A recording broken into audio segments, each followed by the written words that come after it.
अच्छा, तो चलिए स्टार्ट करते हैं। तो जैसे कि मैंने बता दिया कि आप इसके अंदर बहुत सारी इफेक्टिंग कर सकते हैं। तो सबसे पहले हम शुरू करते हैं बगैर कोई वक्त ज़ाया किए। तो हमारे पास इस यहाँ पे इसका जो इंटरफेरेंस है वो ये इस तरह का होगा। यहाँ पर अभी तक मैंने कोई जो प्रोजेक्ट है उसे सेव नहीं किया हुआ है। तो ये जो है ये इसकी प्रोजेक्ट विंडो है। यहाँ पे वो सारी चीज़ें होंगी, वो सारे फाइल्स होंगी जो आपने सेव करनी है या इंपोर्ट करनी है, सारी इधर की इधर आनी है और कहीं नहीं जानी। तो या इसमें फाइल्स को इंपोर्ट करने का तरीका क्या है कि आप बहुत सारे तरीके हैं। वैसे आप डबल क्लिक कर दें तो आपके पास ये विंडो ओपन हो जाएगी। तो जो आपने ओपन करने हैं, तो जो फाइल्स आपने लेनी है तो आप यहाँ से निकाल सकते हैं जिस तरह के। और इसका इंपोर्ट करने का तरीका बिल्कुल विंडोज़ की तरह ही है। जिस तरह आप कंट्रोल क्लिक करके वो फाइल जो आपको फेवरेट हैं वो आप इंपोर्ट कर सकते हैं, या फिर आप फर्स्ट को क्लिक करके फिर सेकंड को क्लिक करके मिडिल वाली फाइल जो उसके दरमियान में आएगी जिस तरह आप सेलेक्ट करते हैं वैसा भी इंपोर्ट कर सकते हैं।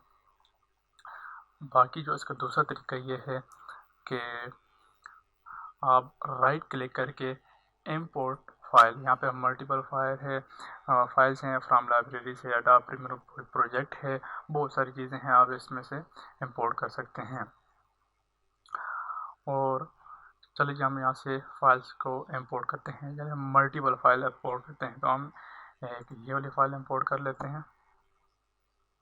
इसके बाद हम ये वाली फाइल इंपोर्ट कर लेते हैं। डन। अब हमने ये दो फाइलें इंपोर्ट कर ली। तो आप इस तरह भी इंपोर्ट कर सकते हैं, या आप जी बिल्कुल डिलीट कर दें। अच्छा, तो आप इसमें और किस तरीके से कर सकते हैं। यहाँ से मैं अब आपने ये पार्टिकल एचडी, तो यहाँ पे आप इंपोर्ट फोल्डर जो है वो से भी आप इंपोर्ट कर सकते हैं, पूरा पूरा फोल्डर। और यहाँ पे आप दूसरा एक न्यू फोल्डर खुद का भी बना सकते हैं। ठीक है जी, मैं डिलीट कर देता हूँ। अच्छा, तो यहाँ से अब मैंने फाइल्स को इंपोर्ट करना है। तो यहाँ से मैं आर्जी तौर पर अभी ये वाली फाइल इंपोर्ट कर लेता हूँ। तो आपके पास ये वाली फाइल यहाँ पे आ जाएगी और यहाँ पर आप देख सकते हैं कि कौन सी फाइल है, मल्टीपल फाइल है। तो यहाँ मैं आपके लिए यहाँ से एक इमेज भी इंपोर्ट कर लेता हूँ। ये इमेज आ गई, ठीक है जी। तो यहाँ पे आप न्यू फोल्डर बना के वीडियो एडिटर इसे हो गया। तो आप अब ये जो वीडियो अब अगर आप इसे चाहें कि रीनेम करना चाहें तो ये सिर्फ इसी सॉफ्टवेयर के अंदर रीनेम होगी। बाकी जहाँ ओरिजिनल फाइल पड़ी है उसका वो रीनेम नहीं होगी। तो आप इसे एंटर की या रिटर्न की दबाएंगे तो यहाँ पे आप कोई अपनी मर्जी का नाम दे सकते हैं। मेरे लिए ये ठीक है। अब आप ऐसा भी कर सकते हैं कि इसको ड्रैग करके वीडियो के फोल्डर के अंदर लें, तो आपके वीडियो के फोल्डर के अंदर ये फाइल मूव हो जाएगी। इसी तरह आप इमेज की बनाना चाहते हैं तो यहाँ से न्यू फोल्डर इमेजेस, और मैं इस फाइल को ड्रैग करके इमेज में ले आता हूँ। तो हमारे पास स्पेसिफिक दो फोल्डर बन गए। आप बहुत आसान रहेंगे अगर ये आप फोल्डर बना लें। अच्छा, आगे हम क्या करते हैं जी, हमारे पास ये वीडियो है, हम इस पर राइट क्लिक करते हैं तो हमारे पास ये वाले ऑप्शन आ जाते हैं। तो हम यहाँ पे जाते हैं जी इंटरप्रेट फुटेज और मेन में। तो ये हमारे पास इस फुटेज की करेक्टरिस्टिक्स आ जाएंगी।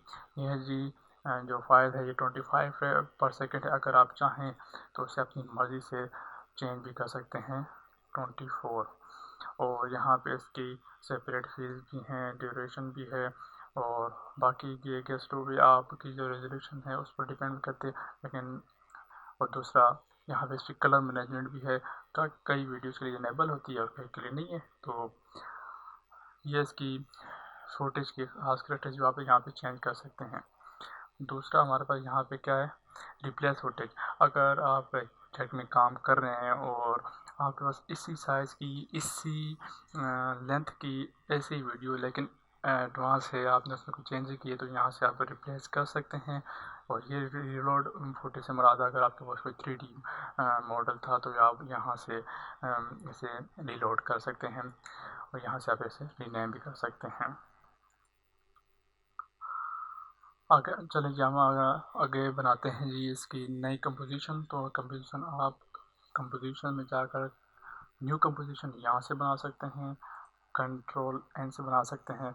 और दूसरा, अगर आपके पास मेन फुटेज है, आप इसे एज ए बेस इस्तेमाल करना चाहते हैं तो इसे ड्रैग करके यहाँ पर ड्रैग करेंगे तो आपके पास एक नई कंपोजिशन ऑलरेडी इसी साइज़ की बन जाएगी।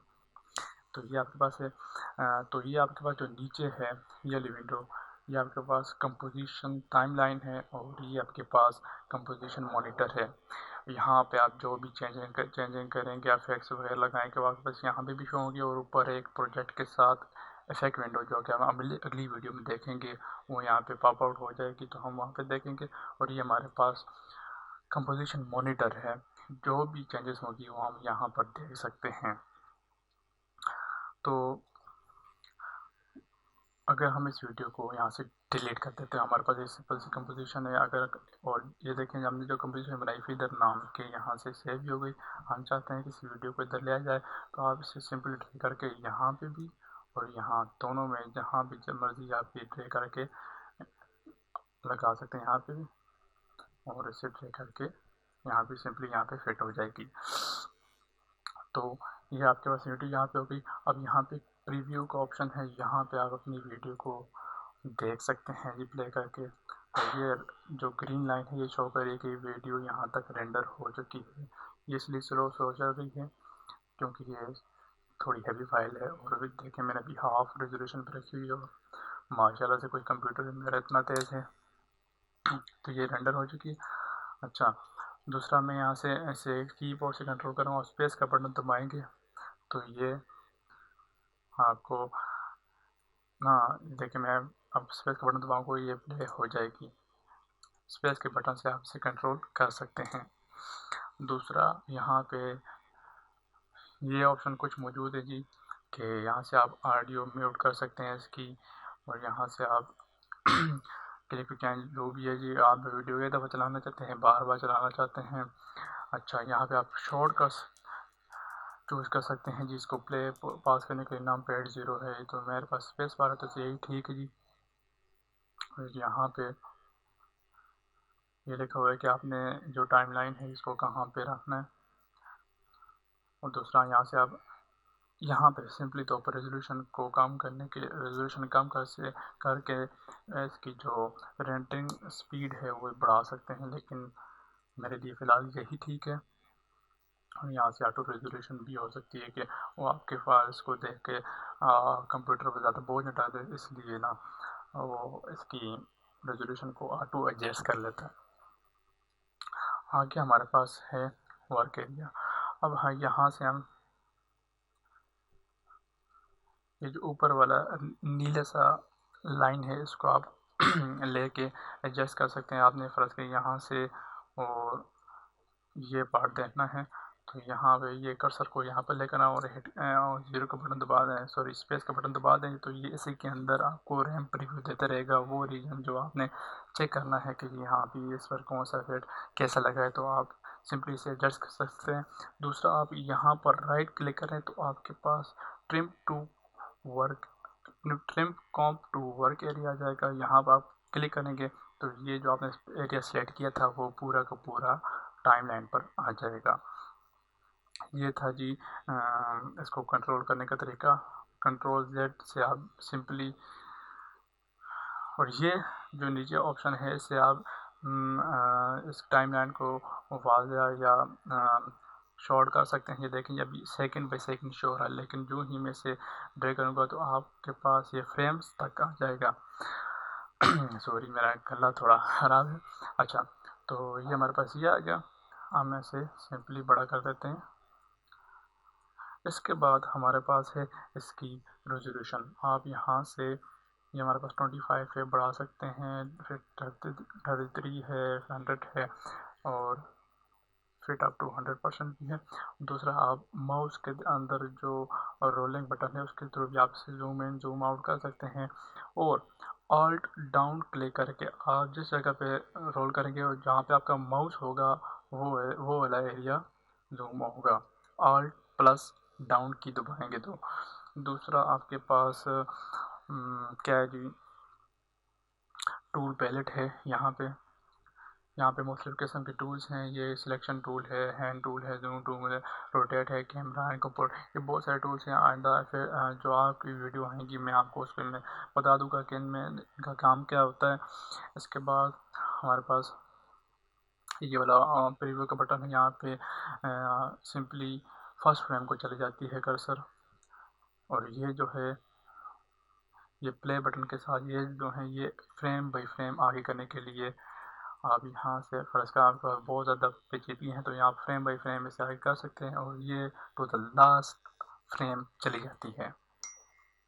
ठीक है जी। अब यहाँ से मैं फर्स्ट फ्रेम को आ गया। इसके बाद इस सॉफ्टवेयर की ख़ास बात कि आप यहाँ से इसकी विंडोज़ को एडजस्ट कर सकते हैं। ये देखें यहाँ पे मैं सिंपली क्लिक करके आप अपने एरिया को बढ़ा सकते हैं। और देखिए यहाँ से मैं अगर फिट अप 100% करूँगा तो ये इसका साइज़ बड़ा होगा। जो आप इस इन चीज़ों इन विंडोज़ का आप बड़ा छोटा भी कर सकते हैं। देखिए ऑटोमेटिकली जो आपके पास जो विंडो है वो छोटी और बड़ी हो रही हैं, तो आप इस तरह भी एडजस्ट कर सकते हैं। दूसरा आपके पास वन के साथ कीबोर्ड में वन के साथ जो बटन है उसको दबाएंगे और जहां आपका माउस का एरो होगा वो वाली विंडो बड़ी हो जाएगी। आप यहाँ से इजीली देख सकते हैं। यहाँ से अगर स्पेस का बटन दबाए तो आप इजीली देख सकते हैं। फिर अगर आप फिर उसी बटन को दबाएंगे तो वो फिर से विंडो शॉर्ट हो जाएगी। जो भी आप जिस विंडो पर भी आपका एरो होगा वो बड़ी या छोटी हो जाएगी। ठीक है जी।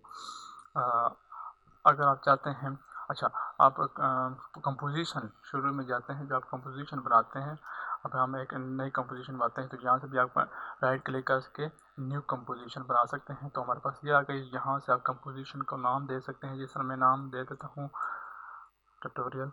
यहाँ से इसके फाइल्स हैं, आप कौन सा प्रीव्यू रखना चाहते हैं, तो मैं जो है वो NTV ये रख लेता हूँ।